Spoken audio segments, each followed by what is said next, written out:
Few niggas changed so we grew older. Can't believe what niggas on. Can't get right cause these niggas be moving wrong.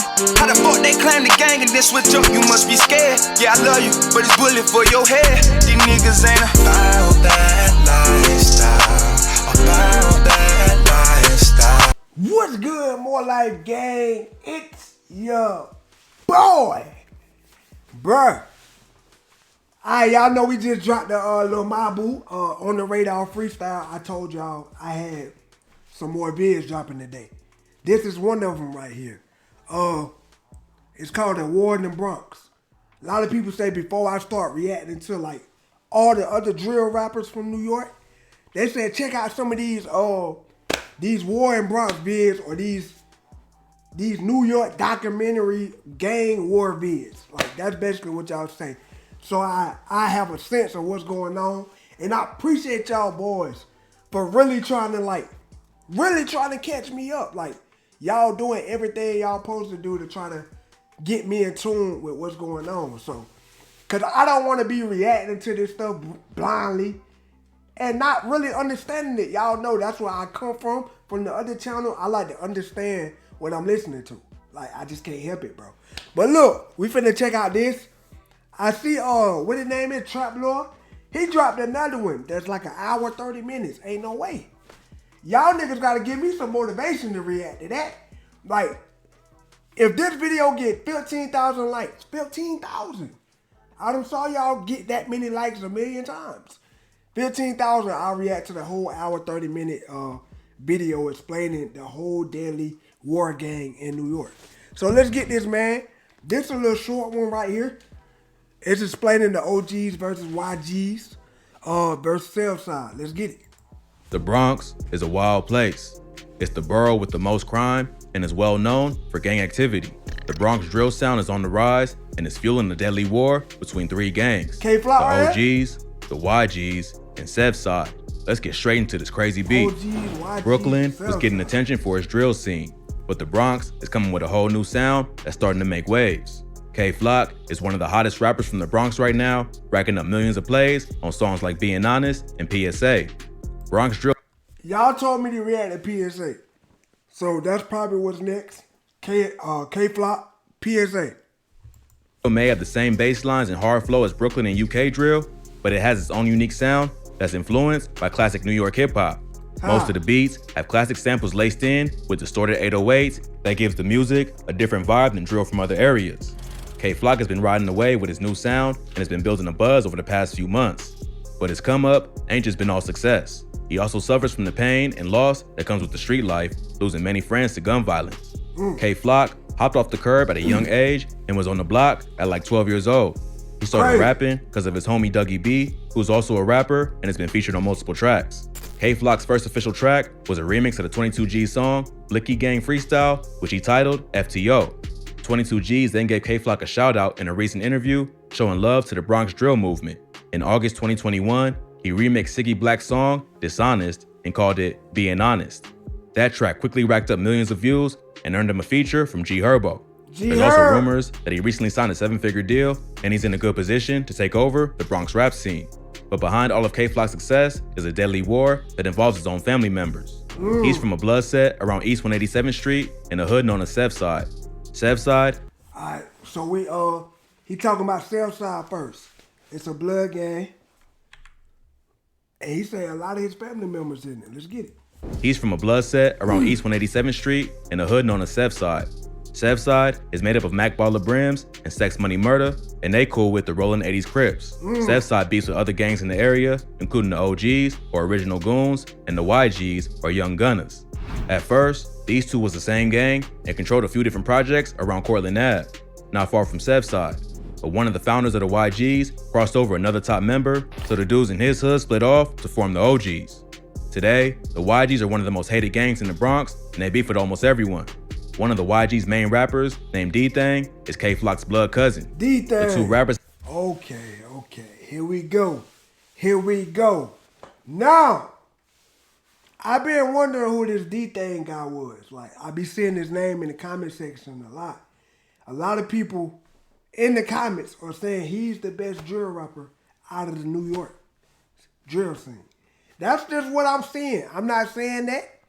A lot of people saying he's the best drill rapper out of the New York area, man. Hold up. He said that's K-Flop blood cousin. That's crazy. Today, the YGs are one of the most hated gangs in the Bronx, and they beef with almost everyone. One of the YG's main rappers, named D-Thang, is K-Floc's blood cousin. Crazy. The two rappers have been dissing each other back and forth. D-Thang shocked the whole hood by dropping a Chicago-style drill track called Talking Facts, where he disrespects dead ops from damn near every gang the YGs beef with. But the beef ain't start with rap. It began with multiple murders, followed by threats in music and on social media. In July 2021, a 19-year-old rapper who went by the name Ty Swish was shot in the head in the lobby of his apartment building. He ran outside after getting shot, but had been hit in the eye and quickly collapsed. A family friend and her two kids found him unconscious outside the building. He was rushed to the hospital, but he was dead at the scene. Witnesses say the gunman fled in a dark-colored four-door sedan, but was never identified. Friends and neighbors said Ty Swish was a good kid who never got in trouble, but he was allegedly from sex money murder, and they would quickly even the score for his death. A few days later, 13-year-old Jarian Elliott was chased down and killed outside the Angels Cafe in the Belmont neighborhood. Man, do y'all hear the ages? The ages is what be getting me. Like, I definitely understand this type of stuff happen everywhere, man. So I'm definitely not new to it. Like, actually been around it a whole lot, man. It's a lot y'all don't know. Trust me. So the violence, I'm not new to it. But the ages, bro. The ages, like, these niggas are young as hell, bro. 13, nigga. 13 and 14 is crazy. Nigga, I was running around playing basketball. Getting in trouble, but I was running around trying to be a NBA star at 13, nigga. From sex money murder, and they would quickly even the score for his death. A few days later, 13-year-old Jarian Elliott was chased down and killed outside the Angels Cafe in the Belmont neighborhood of the Bronx. Jarian just graduated from junior high and was turning 14 later that month. But even though he was young, he already claimed to be from the rolling 80s Crips. He had already got arrested 8 times for robbery and assault and spent time in juvie. A friend of Jarian's said the Crips put him on when he was 10 years old and that she tried to warn him about the lifestyle, but he ain't listen. The murder was captured on surveillance footage and showed Jarian walking down the street with a friend. A black sedan is seen driving up alongside him, then coming to a stop. A mass shooter then hops out and shoots at both of them. His friend ran away, but Jarian falls and then crawls into a local cafe. He got shot in the legs and the chest and was rushed to the hospital, but later pronounced dead. Whoa. So that's him in the red right there. They walking down the street. Dude, somebody hopped out. He got away. A black sedan is seen driving up alongside him, then coming to a stop. A mass shooter then hops out and shoots at both of them. His friend ran away. You can see he got hit. Yeah, he definitely got hit. You can see the blood right there. Coming to a stop. A mass shooter then hops out and shoots at both of them. His friend ran away, but Jarian falls and then crawls into a local cafe. He got shot in the legs and the chest and was rushed to the hospital, but later pronounced dead. Police think Jarian's death was payback for killing Ty Swish. They don't know if he was the killer, but they believe he was there at the time of the murder, just a few hours after. They don't know if he the killer, but they think he was there. Association, bro. That'll get you killed more than anything. You ain't even, like you said, you ain't even got to be the killer. If you associated with certain groups, certain gangs, certain people, you can be next. That's crazy, boy. This nigga haul ass. The Jarian got chips, the ops got their revenge, and a 16-year-old got killed, and police think it was a payback hit. On Sunday, July 11th, a 16-year-old rapper named Rajeez was shot while getting into an Uber. Rajeez was from the 800 YGs, and the shooting is believed to be retaliation for the murder of Jarian Elliott. Rajeez supposedly made fun of Jarian's death on social media right after it happened. It always happens. They mock the death of an op, then they get smoked. It happened every time. Every time. That's why y'all gotta watch, bro. Y'all gotta watch. Cause these new killers, they run straight to social media. Every time. Then, when something happened to them, everybody be like, oh, they were so innocent. They was a good kid. All that blase. And then what? All these videos start surfacing online. Or them mocking somebody else down here. Like, bro, it's karma, bro. Karma is real. It's real. Elliott. Rod G supposedly made fun of Jarian's death on social media right after it happened, and the get back was immediate. He was on his way to the studio when two men on scooters pulled up and started dumping shots into his Uber. The whole thing was captured on the driver's dash cam and quickly went viral on social media. The rapper got shot once before, but survived. His mom said he was trying to turn his life around and was focusing on his music career, but he didn't get that chance and instead became another casualty in this deadly war. But the case is still active and they both minors, so there ain't too much public info available. With so many deaths on all sides, the beef between the YGs, OGs, and SevSide was really heating up. On August 16th, K Flock dropped the track, Is You Ready?, where he disses multiple rival rappers, including his own cousin, D-Thang. In the first verse, he says, boy, ask my ops, it could get ugly. I could do shh, like Ice did Sonny. This is referring to the classic film, Paid in Full. In the movie, Mitch, one of the main characters played by Mekhi Phifer, has a younger brother who gets kidnapped for ransom. Mitch tries to get the money, but he gets killed by Rico, played by Cameron, who steals the drugs to pay Sonny's ransom. Sonny gets killed as a result, and come to find out, he was set up by his own uncle, Ice, who was mad at Mitch for kicking him out of the house. Same thing. Cousins. That means somebody got an aunt or uncle involved. The bar made perfect sense. Steals the drugs to pay Sonny's ransom. Sonny gets killed as a result, and come to find out, he was set up by his own uncle, Ice, who was mad at Mitch for kicking him out of the house. So in this bar, K Flock sends a shot directly to his own cousin, D-Thang, and lets him know he's not above setting him up. The song was big in New York and even got played on Hot 97. So you can probably guess how the ops felt about this. D-Thang quickly hopped on social media and gave his thoughts on the bar, saying, can't wait to see Auntie now. A few weeks later, another Rollin' 80s member who was affiliated with Can't wait to see,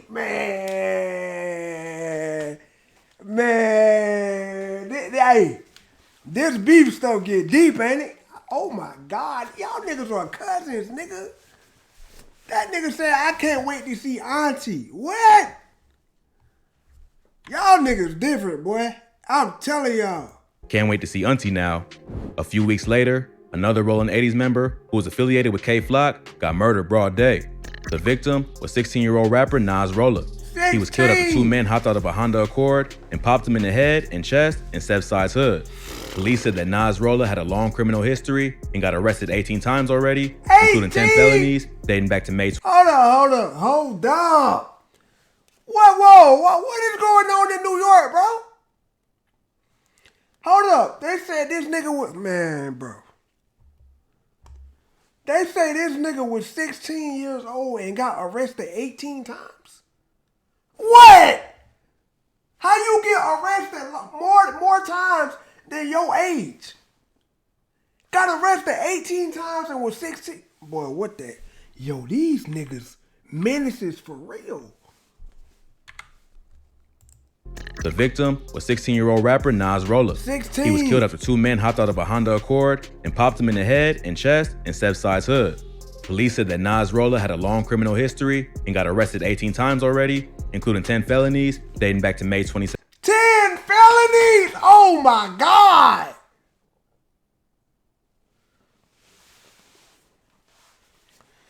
Man. Like, I know y'all love me covering like the drill scene, but I think people be forgetting where drill comes from. It comes from killings. That's what drill music is.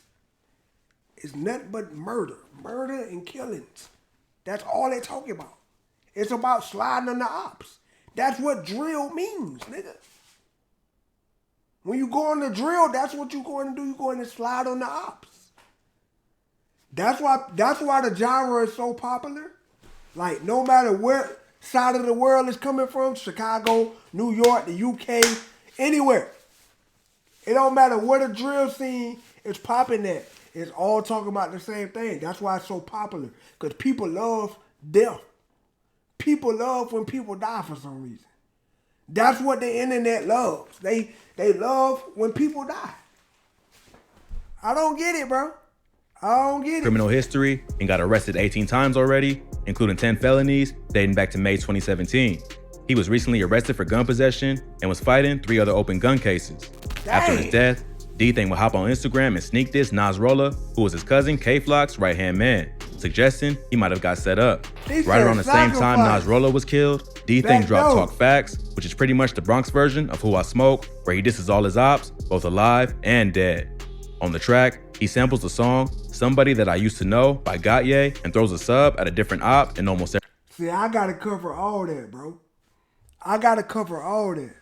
He says it's the New York version of Who I Smoke. That says enough right there. The New York version of Who I Smoke, nigga? So, D-Thing mocking the death of K-Flock right-hand man in that diss track. Man, and these boys cousins. He said it was a sacrifice. It was a backdoor job. That's crazy. He was recently arrested for gun possession and was fighting 3 other open gun cases. Crazy. After his death, D-Thing would hop on Instagram and sneak diss Nasrullah, who was his cousin K-Flock's right-hand man, suggesting he might have got set up. Right around the same time Nasrullah was killed, D-Thing dropped Talk Facts, which is pretty much the Bronx version of Who I Smoke, where he disses all his ops, both alive and dead. On the track, he samples the song Somebody That I Used to Know by Gautier and throws a sub at a different op in almost every bar. Some disses include Dougie got shot, but he's still in recovery, sending shots at K-Flock's homie, Dougie B. He also says, come on, CJ, you see me when I ain't see you. You ain't even make a move. So how the f when you see me, you gon' shoot? In this bar, he takes shots at another rival rapper from Cortland who dissed D-Thing on the track Kidnap Who after D-Thing said, Hold on, whoa. I saw this little nigga on Instagram the other day. This nigga gotta be 8. I know this nigga 8 years old. This nigga gotta be 8 years old, man. Ain't no way. Takes shots at another rival rapper from Cortland who dissed D-Thing on the track Kidnap Who after D-Thing said he was gonna kidnap Booba Savage, who was also featured on the track. Later he raps, Jiggy Man, aka Shot Ek, dumbass got hit. That's word on my mother, they never do shit. Here, he's talking about a rapper named Shot Ek, who's from the OGs and known to go by the name Jiggy Man. So, it looks like Bronx drill is following the same pattern as Chicago and the UK. Rappers diss each other in songs, then follow it up with real violence. What's really crazy is that a lot of them are under 18 and still in high school. So really, nigga, all of them are under 18. Nigga, I just saw an 8-year-old. What? Boy, what?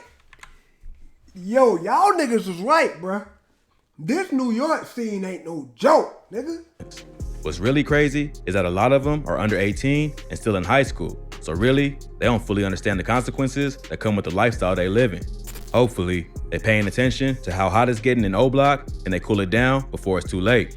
But with so many lives lost on both sides, it's hard to see an end in sight. Bro, it's always like that, bro. Every time. Every time. It's always like that. Like, people be like, hey, why they just want to squash it? Too many people died. Too many people done passed. Too many loved ones on each side done lost their life. Like, some people can't forgive for that. It's a never-ending cycle, bro. And the crazy part about it, the internet look at it as entertainment. It's real people with real family members dying. Legit dying. It's families hurting. But, like I say, I would say we, because I'm on the internet. Even though I don't think it's cool, like, the internet look at it as entertainment, bro. Like, people dying is the internet's entertainment. It's sad, bro. It's an ongoing cycle of sadness, bro. Like, man. Well, I know a little bit more now, man, so y'all know what's next. We gotta check out the music. I'm gone, bro.